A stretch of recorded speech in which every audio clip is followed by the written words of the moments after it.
Happy birthday to me! Nakaligo na ko guys. So, karon nagagawa ko na naman ng video. So, may tatanong naman ako kay Yasmin. Sana masagot niya to. Yasmin! Halika.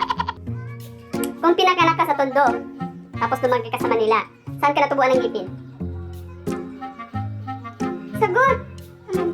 Kung pinanganak ka sa Tondo, tapos lumaki ka sa Manila, saan ka tinubuan ng ngipin? Hoy! Sagot na! Ano yan? Logic ba yan? Oo.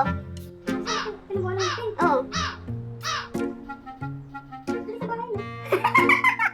Ulitin ko tanong.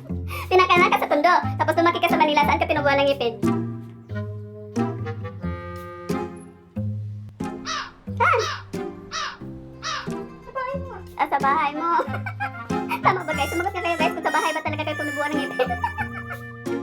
I love you, Yasmin. Salamat sa pagke.